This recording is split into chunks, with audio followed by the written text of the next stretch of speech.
Shalom Aleichem, Mishpachim. It is Shabbat just finished. Shavua Tov, everyone. I'm reading from my lessons in Tanya again. Today is a new day in the Tanya. Let us continue the mystical teachings of the Torah.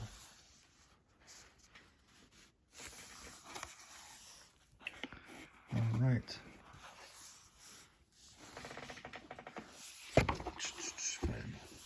Placement. We are beginning chapter 3, the 27th of Kislev. Now, each of these three distinctions and grades, Nefesh, Ruach, and Neshama, consists of 10 faculties, corresponding to the 10 supernal Sephirot, divine manifestations, in which they originate and whence they descend. The 10 Sephirot are subdivided into two general categories. These two categories are three mothers. Three of these Sephirot are termed mothers, for they are the source and root of the other 7 Sephirot, as a mother is the source of her offspring, and 7 doubles. The 7 divine attributes called doubles, inasmuch as each of the emotional attributes manifests itself in a twofold manner, as shall presently be explained. Namely, Chokhmah, wisdom, Bina, understanding, and Dat, knowledge, are called mothers, and the 7 doubles are the emotional attributes known as the 7 days of creation, Chesed, which is kindness, Gevura, severity, Tiferet, beauty, and so on. The other 4 being Netzach, endurance, Chod, splendor, Yesod, foundation, and Malchut, royalty. These 7 attributes are known as the 7 days of creation, for it was through these 7 attributes that God created the world. Each day's creation came about through a particular attribute. During the first day, Chesed was dominant, which is kindness. The second day, Gevura, severities, and so on. Just as the 10 supernal Sephirot are divided into 2 general categories, so too with the human soul and its 10 faculties. They are divided into 2 general categories, Sechel, which is intellect, and Midot, emotional attributes. The category of intellect includes the 3 all-inclusive intellectual powers, Chokhmah, Bina, and Dat, the Chabad, while the Midot, which bear the same names as their corresponding 7 Sephirot, Chesed, Gevura, etc., represent the following emotions: the love of God, dread and awe of Him, glorification of Him, and so forth. Love corresponds to Chesed, as they are, respectively, the internal, emotional, and external, practical aspects of the same trait. The dread and awe of God correspond to Gevura, severities, and they are its inner aspect. So too, the glorification of Him corresponds to Tiferet, which is beauty. Chabad, the intellectual faculties, are called the mothers and source of the Midot, for the Midot are offspring of and derived from Chabad. At this point, it would be worthwhile to explain briefly the function of the faculties Chokhmah, Bina, and Dat, abbreviated as Chabad, mentioned frequently in the coming chapters. Chokhmah is the first flash of intellect. It is the seminal and inner point of an idea. This seminal point of intellect already includes within it all the details and ramifications of the idea, but as yet they are concentrated and obscured. This is analogous to a dot, in which the dimensions of length and breadth are not evident. All that is seen is the dot, although for the dot to exist, it must certainly contain length and breadth. Chachma is also called Barak Hamavrich, the intuitive flash of illumination, which is the beginning of intellectual revelation. For instance, we may observe how a person striving to answer an intellectual question suddenly realizes in a flash of intuition that the question can be answered along a particular line of reasoning.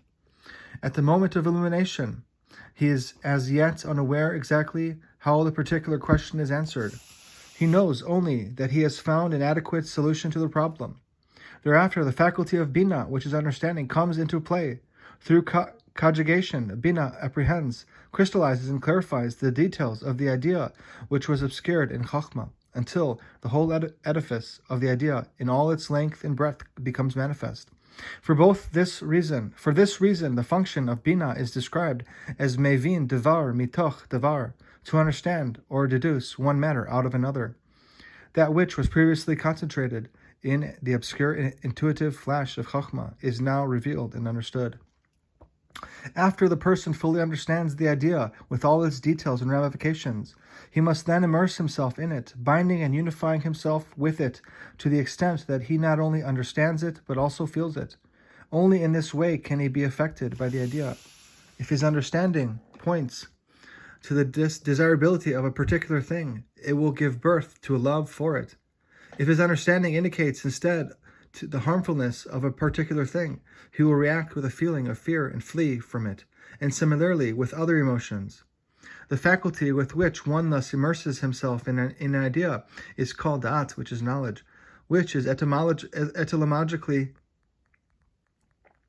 related to the expression, and Adam knew Eve, a verb which denotes attachment and union. We now return to the text.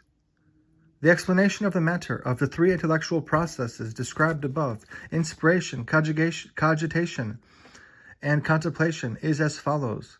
The intellectual faculty of the rational soul that first conceives any matter, the faculty which produces the seminal point of an idea, and the first flash of illumination as explained above, is given the appellation of Chachma, which is composed of the two words, the potential of what is.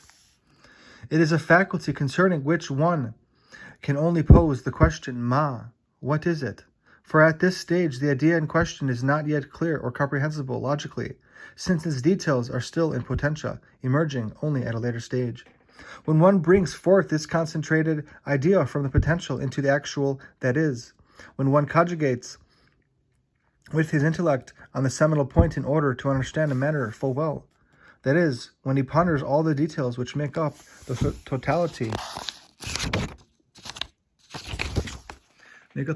of the particular idea in its length and breadth.